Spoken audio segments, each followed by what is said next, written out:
Student, this is Anupam Gambhir and you are watching Anupam English classes. Student, आज के इस video lecture में class 11th English Hornbill book से father to son हम poem पढ़ेंगे। बहुत ही अच्छी छोटी सी प्यारी सी पोम है। चलिए स्टार्ट करते हैं। हॉर्नबिल बुक की लास्ट पोम फादर टू सन, जिसकी पोएटेस ने लिखी, कंपोज की है ये पोम, जिसकी पोएटेस एलिजाबेथ जेनिंग है। ये अबाउट द पोम समझ लेते हैं। लेकिन स्टूडेंट, पोम स्टार्ट करने से पहले एक बात ध्यान में आ रही है जो कि मेरा मन कर रहा है कि मैं आपके साथ भी शेयर करूं।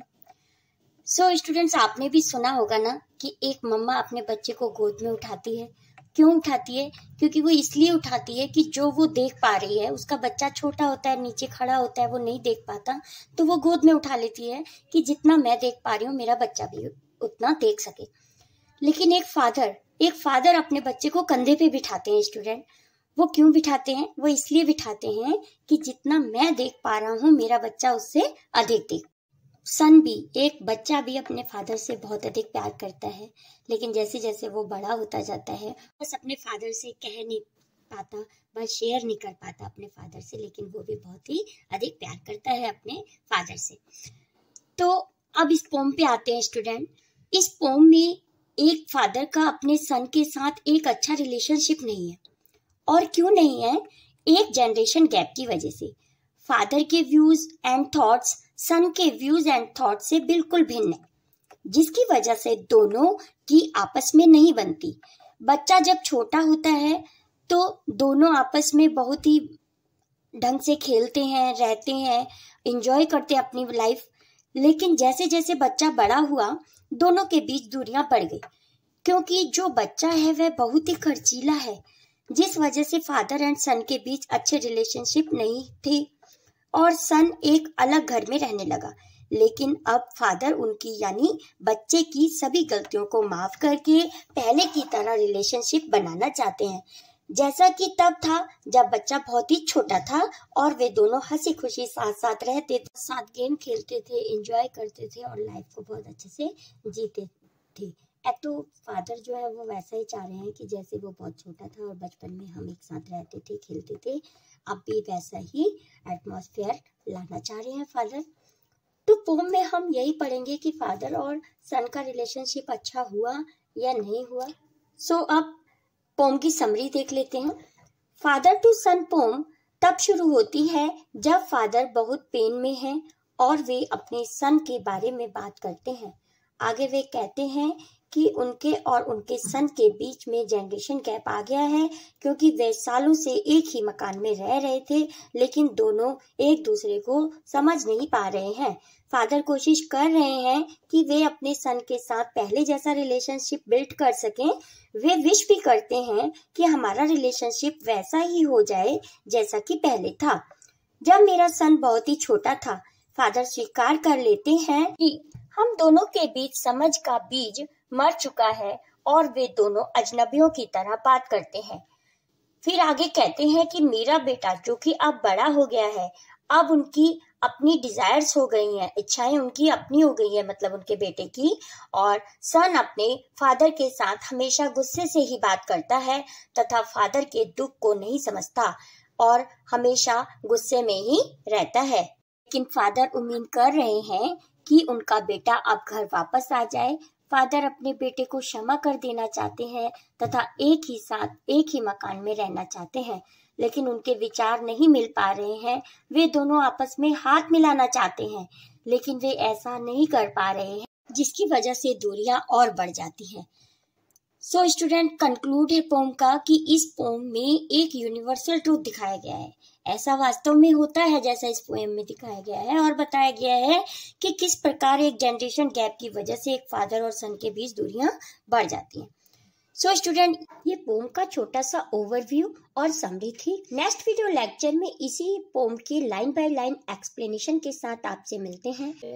हॉर्नबिल बुक से पेज नंबर 85 पे first word relationship are loving friendship between two persons. Next word is design, plan और intention यानी कि योजना या इरादा बनाना। Next word is grief, sorrow या sadness. Next is prodigal, extravagant, spending money freely. यानी कि अति व्ययी, फिजूल खर्चा करने वाला, एक्स्ट्रावेगेंट।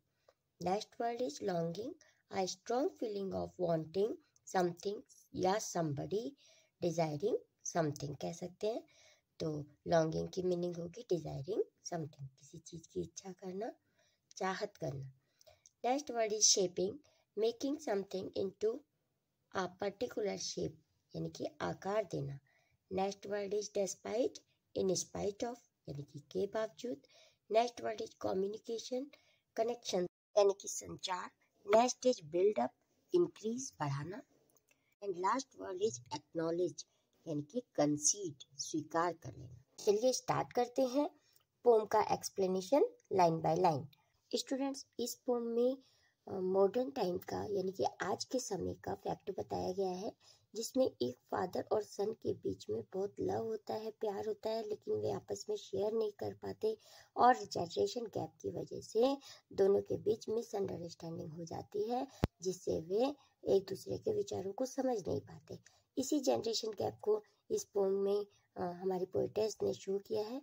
तो फर्स्ट पैराग्राफ है, I do not understand this child though we have lived together now in the same house for years. In lines में एक फादर अपने सन के लिए बात करता है और वो सन को कहता है दिस चाइल्ड। तो स्टूडेंट, आप समझ सकते हैं कि वो अपने ही बेटे को दिस चाइल्ड कह के बुला रहा है, कह के बात कर रहा है। तो इसका मतलब दोनों के बीच में कितना जनरेशन गैप है। आई यहाँ फादर के लिए आया है और दिस चाइल्ड उनके सन के लिए आया है। तो वो कह रहे हैं कि मैं इस बेटे को समझ नहीं पा रहा हूँ। यद्यपि दो वी हैव लिव्ड, यद्यपि हम बहुत समय से, काफ़ी सालों से एक ही मकान में, सेम मकान में साथ साथ रह रहे हैं, फिर भी मैं इस बच्चे को नहीं समझ पा रहा हूँ। I know nothing of him, मैं उसके बारे में कुछ भी नहीं जानता। So try to build up a relationship from how he was when small. आगे पिता कहते हैं कि मैं उसके बारे में कुछ नहीं जानता, लेकिन फिर भी मैं ट्राई करता हूँ उस रिलेशनशिप को बिल्ड करने की, उस रिलेशनशिप को बनाने की, जो कि जब वो छोटा था तो हमारे बीच में जो रिलेशनशिप थी, मैं फिर भी उसको बनाने की कोशिश कर रहा हूँ। Yet have I killed the seed I spent or sown it where the land is his and none of mine. Student, क्या होता है कि हर माँ बाप अपने बच्चे को अच्छा बनाना चाहता है। वह चाहता है कि जैसा मैं बनाना चाहता हूँ, बहुत अच्छा बनाना चाहता हूँ, बड़ा होके वो बहुत अच्छा बने। तो यहाँ पे फादर भी वैसा ही चाह रहे हैं। तो वो कह रहे हैं, यहाँ जो सीड आया है वो सन के लिए आया है। कह रहे हैं वो जो सीड मैंने बोया था, यानी कि मैंने अपने सन को जब जन्म दिया तो मुझे पता नहीं था कि जहाँ मैं जन्म दे रहा हूँ, यानी कि जहाँ मैं सीड बो रहा हूँ, वो लैंड मेरी नहीं है, उसकी है। लैंड का मतलब ये है कि जैसा मैं उसको बनाना चाहता था वैसा वो नहीं बन पाया। तो यानी कि जब मैं सीड बो रहा था तो मैं समझ नहीं पा रहा था कि ये जो लैंड है जहाँ मैं सीड बो रहा हूँ, ये मेरी नहीं, मेरे सन की है। Next, we speak like stranger, हम एक अजनबियों की तरह बातें करते हैं। There's no sign of understand in the air, और हमारे बीच दोनों को समझने की कोई भी साइन नहीं है। हम दोनों एक दूसरे को बिल्कुल भी नहीं समझ पा रहे हैं। This child is built to my design, yet what he loves I can not share. आगे फिर फादर माई चाइल्ड की बजाय दिस चाइल्ड कह के कहते हैं कि ये इस बच्चे को मैंने ही डिज़ाइन किया है। डिज़ाइन मतलब प्लान या इंटेंशन, यानी कि मैंने ही इसकी योजना बनाई है, मैंने ही इसको डिज़ाइन किया है। लेकिन और हम दोनों एक दूसरे से प्यार भी बहुत करते हैं, लेकिन हम एक दूसरे से शेयर नहीं कर पा रहे हैं कि, लेकिन मैं बिल्कुल भी ये बात को शेयर नहीं कर पा रहा हूँ। साइलेंस सराउंड्स अस, और हमारे दोनों के बीच में इतनी शांति आ गई है, बहुत ही शांति है, यानी कि हम दोनों बिल्कुल भी बातचीत नहीं करते हैं और हमारे बीच में साइलेंस बना रहता है। I would have him prodigal, prodigal की मीनिंग होती है स्टूडेंट एक्स्ट्रावेगेंट, यानी कि अति व्ययी, फिजूल खर्च करने वाला। तो कह रहे हैं कि मैं उसको एक प्रोडिगल भी बनने दूंगा, यानी कि फिजूल खर्चा वाला भी होने दूंगा। Returning to his father house, लेकिन आगे वो शर्त रखते हैं, कहते हैं कि यदि वो अपने पिता के घर में वापस आ जाए, यानी कि मेरे घर वापस आ जाए। द होम ही न्यू, उस घर में वापस आ जाए जिसको वह बरसों से जानता है। Rather than see him make and move his word, लेकिन वो अपने वर्ड में वापस आ जाए और वो जैसा चाहता है मैं उसको वैसे ही बनने दूंगा। I would forgive him too, मैं उसको क्षमा भी कर दूंगा। Shaping from sorrow a new love, और उसको सोरो के बजाय, दुख के बजाय न्यू लव दूंगा, यानी कि अगर मैं उसको ऐसा नहीं करने दूंगा, यानी कि उसके करने के अनुसार, उसके प्लान के अनुसार उसको नहीं बढ़ने दूंगा आगे, तो वो सोरो यानी कि वो दुख में आ जाएगा, लेकिन मैं उसके कहे के अनुसार जैसा वो चाहता है वैसा करेगा। अर्थात फादर कहना चाह रहे हैं कि बस वो अपने घर वापस आ जाए, मेरे से अलग ना रहे, लेकिन जैसा वो चाहे वैसा कर सकता है, वह फिजूल खर्चा करे या जो भी चाहे वह कर सकता है, बस अपने घर वापस आ जाए। तो लास्ट स्टैंजा को मूव करते हैं। Father and son we both must live on the same globe and the same land. ये जो फादर और सन है वो एक ही ग्लोब में एक ही साथ रहने चाहिए, सेम लैंड में रहने चाहिए, वो दोनों की लैंड सेम होनी चाहिए। ही स्पीक्स, वह जो भी बोलता है, यहाँ ही आया चाइल्ड के लिए। आई can not understand my self, वो जो भी बोलता है मैं उसको अपने आप समझ नहीं पाता, मैं खुद ही उस बात को नहीं समझ पाता। Why anger grows from grief, जो दुख है, ना समझ पाने का ये जो दुख है वो क्रोध में बदल जाता है। हम भी देखते हैं ना जनरली कि जब कोई सन अपने फादर की बात नहीं मानता है, माता पिता की बात नहीं मानता है, तो वो उनको गुस्सा आ जाता है। तो वो यही बात कह रहे हैं फादर भी यहाँ पे, जो ग्रीफ है यानी कि जो दुख है वो एक एंगर में यानी कि एक गुस्से में चेंज हो जाता है। We each put out an empty hand longing for something to forgive. Empty hand यानी कि हम दोनों एक दूसरे की तरफ खाली हाथ बढ़ाते हैं। लॉन्गिंग की मीनिंग होती है student a strong feeling of wanting something या डिजायरिंग समथिंग। ये फादर कहते हैं कि हम दोनों एक दूसरे की तरफ खाली हाथ भी बढ़ाते हैं और हम दोनों की इच्छाएं हैं, हम दोनों इच्छा करते हैं एक दूसरे को माफ करने की। इसी के साथ स्टूडेंट ये पोएम हमारी कंप्लीट होती है। स्टूडेंट पोएटिक डिवाइसेस को लिटरेरी डिवाइसेस या फिगर ऑफ स्पीच भी कहते हैं। So first poetic device is simile. Student simile is a poetic device used to make comparison using as और लाइक बिटवीन टू थिंग्स। तो simile poetic device है, figure of speech है, जिसमें two things का comparison होता है और like या एज वर्ड का भी यूज किया जाता है। जैसे कि हम फादर टू सन पोम के लाइन नंबर 9 में देख सकते हैं, we speak like strangers. Students यहाँ कंपैरिजन किया जा रहा है और लाइक वर्ड का भी यूज है, इसीलिए यहाँ पोएटिक डिवाइस सिमिली का यूज है। So now we come on next poetic device is metaphor. Student metaphor poetic device में indirect comparison होता है. It is a poetic device used to make a comparison between two things but as or like not used. तो जैसा कि हमने देखा simile में comparison है बट लाइक या एज का यूज है, लेकिन मेटाफर पोएटिक डिवाइस में स्टूडेंट कंपैरिजन तो है लेकिन लाइक या एज का यूज नहीं होता, वर्ड्स का इनडायरेक्ट कंपैरिजन होता है। जैसा कि हम देख सकते हैं लाइन नंबर 6 से, yet have I killed the seed I spent or sown it where the land is his and none of mine। तो यहाँ सीड को क्या माना गया है स्टूडेंट, सीड को सन माना गया है। फादर कहते हैं कि ये जो सीड मैंने बोया था, अर्थात सन को जो मैंने पैदा किया था, ये वास्तव में जो सीड बोया था, तो सीड का कंपैरिजन सन से करते हुए कहते हैं कि वास्तव में ये जो सीड मैंने बोया था वो लैंड, सीड तो मेरा था बट लैंड मेरी नहीं थी। Friend here seed and land refers the father's effort in growing up his son. So next poetic device is alliteration. It is a poetic device, the same sound at the beginning of adjacent word or closely connected words. तो student इस figure of speech में alliteration में एक ही line में जब same sound के consonant बार बार repeat होते हैं, कॉन्सोनेंट 5 वॉवल्स को छोड़ के ए ई आई ओ यू को हम छोड़ दें तो 26 अल्फाबेट है, बाकी हमारे सारे क्या हैं, कॉन्सोनेंट्स हैं। अगर कॉन्सोनेंट साउंड वर्ड के बिगनिंग में एक ही लाइन में बार बार यूज होती है तो वहाँ पोएटिक डिवाइस एलिट्रेशन का यूज होता है स्टूडेंट।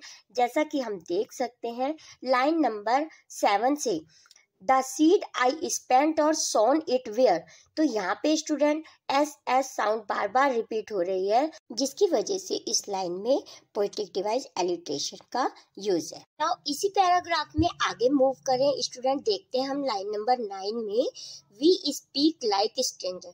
तो यहाँ भी स्टूडेंट एस और एस रिपीट हुआ है, इसलिए एडजेसेंट भी है, इसलिए यहाँ पोएटिक डिवाइस एलिट्रेशन का यूज है। नेक्स्ट लाइन नंबर 13 में मूव करते हैं। In paragraph second silence surrounds us. तो स्टूडेंट इस पैराग्राफ में 13 लाइन में साइलेंस सराउंड अस स साउंड साथ साथ रिपीट होने की वजह से यहाँ पोएटिक डिवाइस एलिट्रेशन का यूज है। इसी पैराग्राफ में आगे मूव करें तो स्टूडेंट लाइन नंबर 15 में his father's house the home he new. तो यहाँ स्टूडेंट एच बार बार रिपीट होने की वजह से लिटरेरी डिवाइस एलिट्रेशन का यूज है।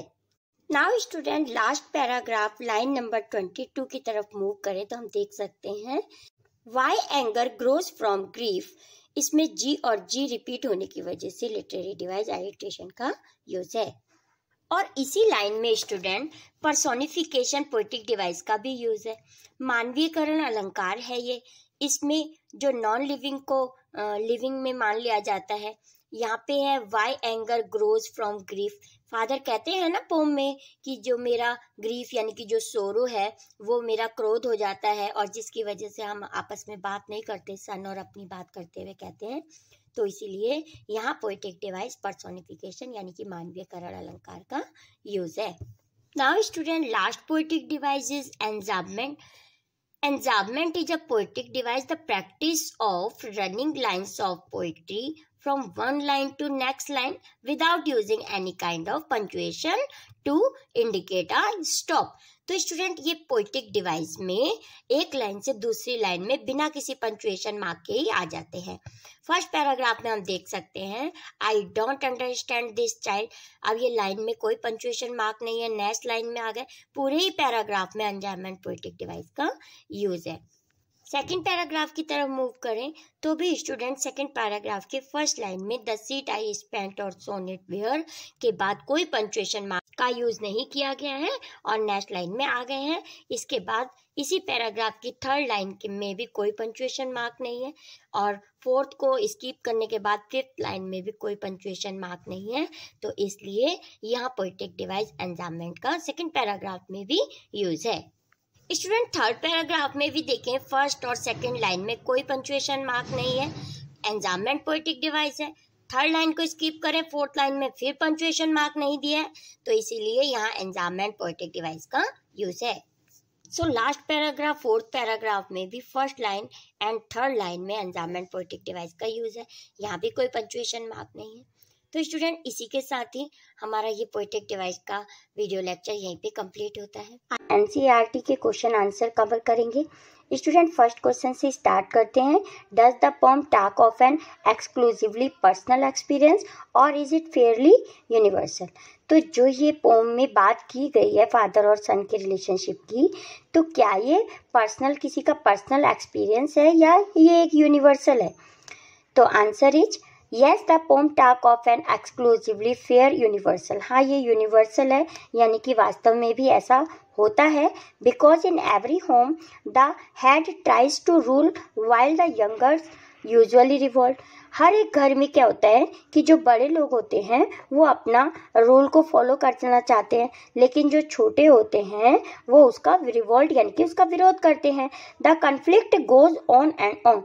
तो जो उनके बीच में कॉन्फ्लिक्ट होता है वो बढ़ता ही जाता है, यानी कि विवाद बढ़ते जाता है इस बात से, क्योंकि जो बड़े लोग होते हैं वो अपनी बात चलाना चाहते हैं और छोटे उसको इग्नोर करते हैं और अपना चलाना चाहते हैं, जिस वजह से उनका कॉन्फ्लिक्ट यानी कि जो उनका विवाद है वो बढ़ते जाता है। We may call it a generation gap, want of understanding between the old and young। तो हम इसको एक जनरेशन गैप कह सकते हैं, जो कि एक बूढ़ों और यंग के बीच में गैप आता है, यानी कि जनरेशन गैप होता है, उनकी एज में गैप होता है, तो उसे हम यंग जनरेशन गैप कह सकते हैं। Now we come on question number 2. How is the father helplessness brought out in the poem? इस पोम में जो फादर हैं वो बिल्कुल हेल्पलेसनेस होते हैं, यानी कि वो सबसे हेल्प के लिए कहते हैं, मांगते हैं, बात करते हैं इस बात में, क्योंकि उनके और बेटे के बीच में विवाद होता है, लेकिन वो हेल्पलेसनेस रहते हैं, यानी कि उनकी कोई भी हेल्प नहीं होती। तो आंसर में बताना है this poem brought out the father's helplessness, the father's relationship with his son has turn sour. जो फादर है और सन है, इस पोम में दोनों के रिलेशनशिप में बहुत ही खटास है। They live in the same house, वे यद्यपि एक ही घर में रहते हैं। The father has built and brought up the child according to his own plan, जो फादर है उन्होंने अपने प्लान के अकॉर्डिंग, यानी कि जैसा कि उन्होंने सोचा था कि ये बड़ा होगा, अच्छा इंसान बनेगा, जैसा सोचा था वैसा ही उन्होंने अपना प्लान किया। But the son has got a mind to think freely and act differently, लेकिन जो सन था, जो उनका बेटा था, वो कैसा एक्ट करने लगा था, फ्रीली एक्ट करने लगा और जैसा उन्होंने सोचा था उससे डिफरेंट बन रहा था। The father can not throw him out, can not break off with him completely, और जो पिता हैं फिर भी उससे ब्रेकआउट नहीं करना चाहते थे, उससे अलग नहीं रहना चाहते थे। बट गेट्स नो रेस्पॉन्स, तो ये सब बातें उन्होंने बताने की कोशिश करी सबसे, लेकिन फिर भी वो क्या रहे, हेल्पलेसनेस रहे, यानी कि उनको कोई भी रेस्पॉन्स नहीं मिला। Now we come on question number 3. Identify the phrases and lines that indicate distance between father and son. इस पोम में ऐसी कौन सी लाइन या फ्रेजेस हैं जिससे हमें पता चलता है कि फादर और सन के बीच में दूरियां हैं। तो I don't understand this child, जब पहली लाइन में वो कहते हैं, जो नरेटर है हमारे वही फादर हैं इस पोम में, वो कहते हैं कि मैं इस बच्चे को नहीं समझ पा रहा हूँ। माई चाइल्ड नहीं कह रहे, देखो आप दिस चाइल्ड करके बात कर रहे हैं कि मैं इस बच्चे को नहीं समझ पा रहा हूँ। नेक्स्ट लाइन है आई नो नथिंग ऑफ हिम, मैं इसके बारे में कुछ नहीं जानता हूँ। नेक्स्ट है we speak like stranger, there's no sign of understanding in the air, कह रहे हैं कि हम दोनों एक अजनबियों की तरह रहते हैं और हमारे बीच में समझ का कोई भी साइन नहीं है। साइलेंस अराउंड अस, और हमारे चारों तरफ क्या है, शांति बनी हुई है। तो इन लाइनों से हमें पता चलता है कि फादर और सन के बीच में बहुत ही डिस्टेंस यानी कि दूरियां हैं। Now we come on question number 4. This is the last question. Does the poem have consistent rhyme scheme? इस पोम में कोई राइम स्कीम है? No, the poem does not have consistent rhyme scheme, बिल्कुल regular rhyming scheme नहीं है, यानी कि जो राइम स्कीम फर्स्ट पैराग्राफ में वही सेकंड में वही थर्ड में, ऐसा कुछ नहीं है। तो जो हम देख लेते हैं कौन कौन सी राइम्स बनती है अलग अलग पैराग्राफ में।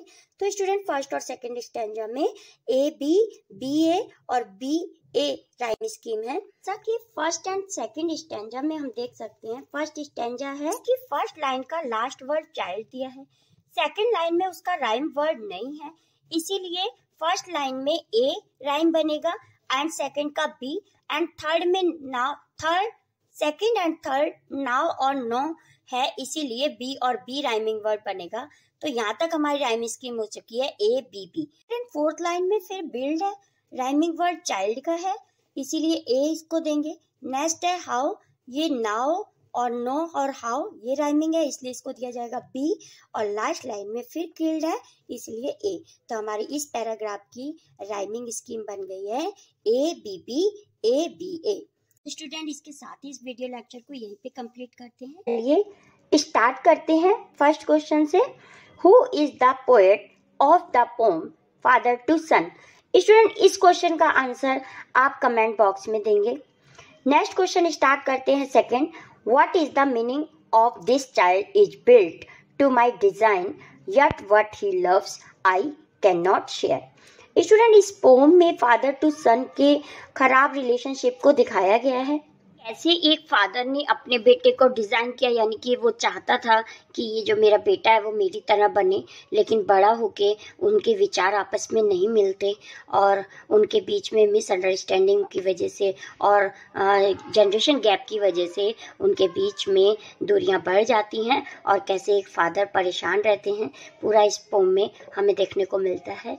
तो इस क्वेश्चन में वो कह रहे हैं कि इस बेटे दिस चाइल्ड का यूज किया है, माई चाइल्ड नहीं लगाया है उन्होंने, कि फादर और सन के बीच में जनरेशन गैप है। तो वो कह रहे हैं कि इस चाइल्ड को मैंने ही डिज़ाइन किया, फिर भी मैं इसके साथ कोई भी बात शेयर नहीं कर सकता। तो इसका क्या मतलब है पोम में? His son looks like him yet they do not have anything to share. इसका मीन्स ये है कि जो उनका बेटा है वो उन्हीं की तरह दिखता है, यानी कि देखने में वो बिल्कुल वैसा ही अपने फादर की तरह, लेकिन फिर भी वो उनके साथ कुछ भी शेयर नहीं कर सकते, ना उसके लाइक और डिसलाइक भी फादर को नहीं पता है। तो नेक्स्ट क्वेश्चन पे आते हैं। What is the poem father to son about. ये फादर टू सन जो पोम है वो किसके बारे में है? Unsettling relationship between father and son. तो ये जो फादर एंड सन जो पोम है ये दोनों के अनसेटिंग का मतलब है अजनबी व्यवहार को दर्शाती है ये father to son poem. Does father know about his son's like and dislike. क्या जो फादर हैं वो अपने सन के लाइक और डिसलाइक को समझते हैं, जानते हैं उसके बारे में? No is the correct answer of this question. Next question, despite all his effort to fix the communication gap was the son able to understand him। सारे एफर्ट अपने लगाने के बावजूद जो फादर हैं क्या वो अपने सन के कम्युनिकेशन जो गैप है उनके बीच में उसको समझ पा रहे हैं? तो no is the correct answer of this question. Student ये जो एमसीक्यूज है ये एमसीक्यूज बेस पे ही आपके क्वेश्चंस नहीं आएंगे एग्जाम में। एक एक्सट्रैक्ट दिया होगा पोम से रिलेटेड, कोई भी 4 एक्सट्रैक्ट में से कोई भी एक पैराग्राफ दिया होगा जिससे रिलेटेड आपको 4 या 5 क्वेश्चन होंगे। 1 मार्क का एक क्वेश्चन होगा, वो आपको चूज करना होगा। तो अगर ये आप एमसीक्यूज पढ़ लेते हैं तो स्टूडेंट आपको बहुत हेल्प मिलेगी उसको करने में। तो चलिए स्टार्ट करते हैं। Next question number 6। Father tells him that although they have lived in the same house for years he dash. Father बताते हैं कि वो जो सन और फादर दोनों हैं वो एक ही घर में रह रहे हैं, बहुत सालों से एक ही घर में रह रहे हैं, लेकिन फिर भी क्या होता है, डज नॉट अंडरस्टैंड, लेकिन फिर भी वो उसको नहीं समझ पा रहे हैं, अर्थात उनके अपने ही बेटे को वो नहीं समझ पाते हैं।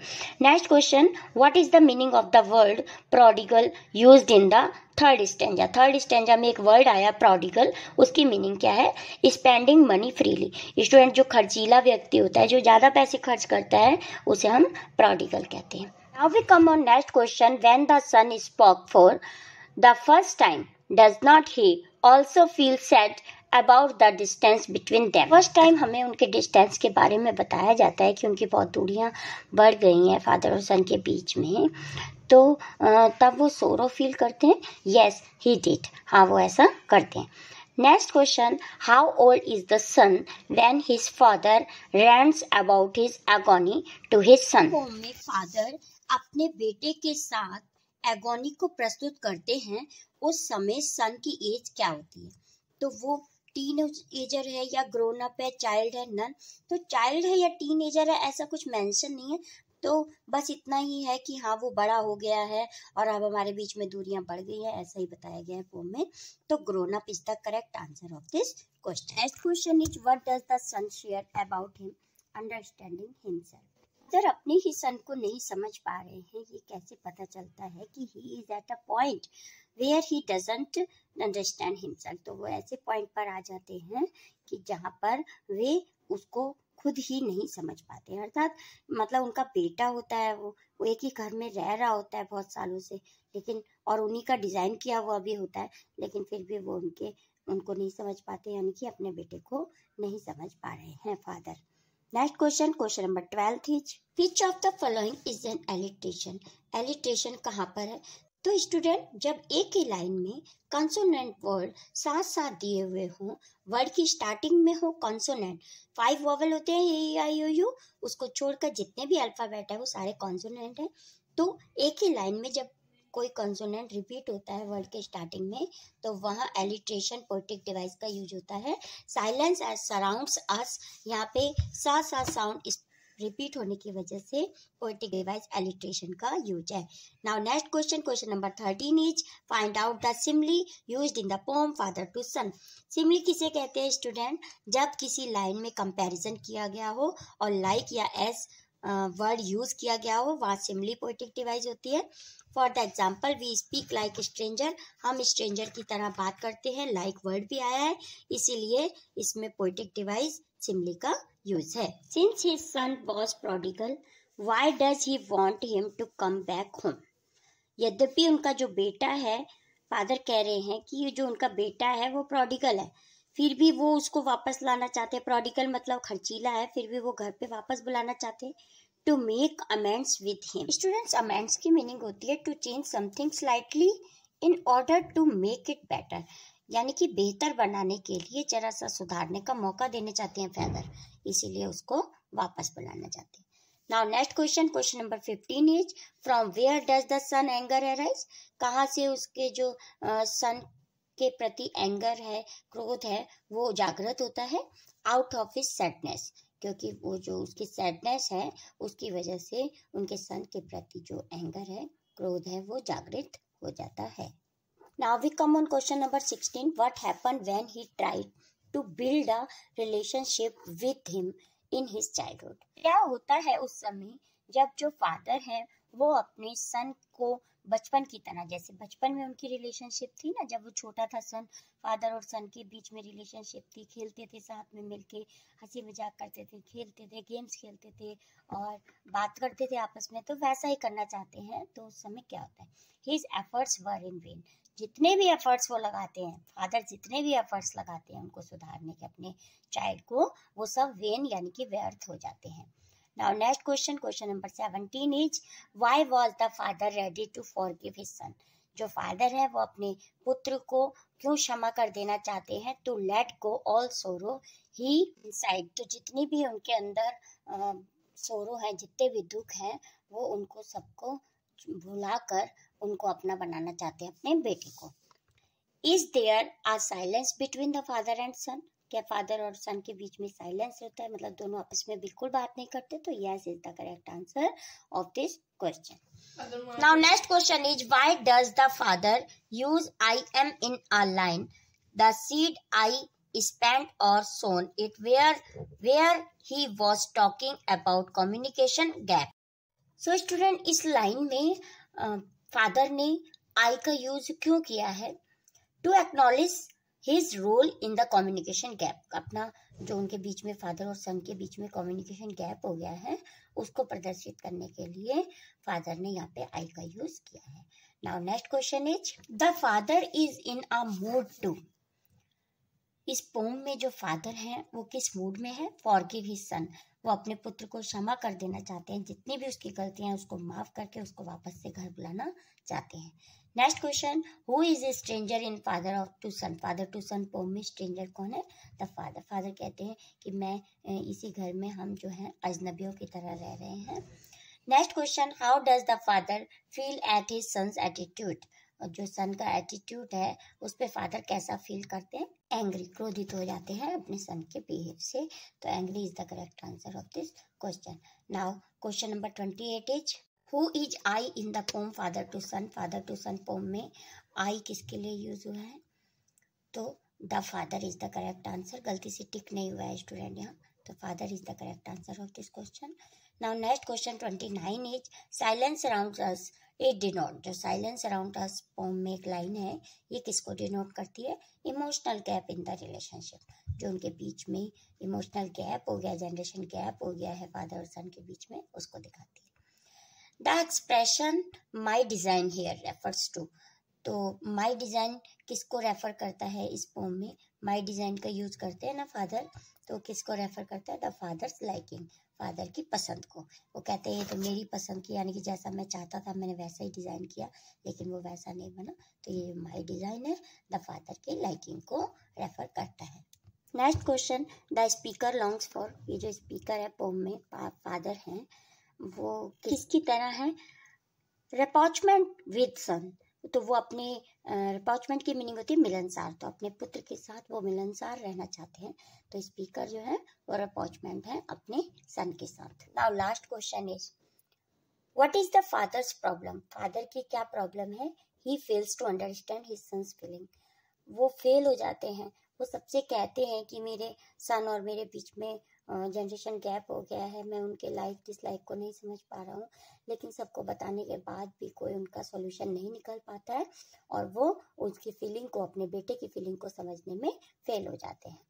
तो he fails to understand his son's feeling is the correct answer of this question. तो स्टूडेंट, इस वीडियो लेक्चर को यहीं कंप्लीट करते हैं। I hope this video lecture is very helpful to you. If yes, please like this video, share this video with your friends, with your classmates. मिलते हैं आपसे next video lecture में। Thank you so much for watching. Bye.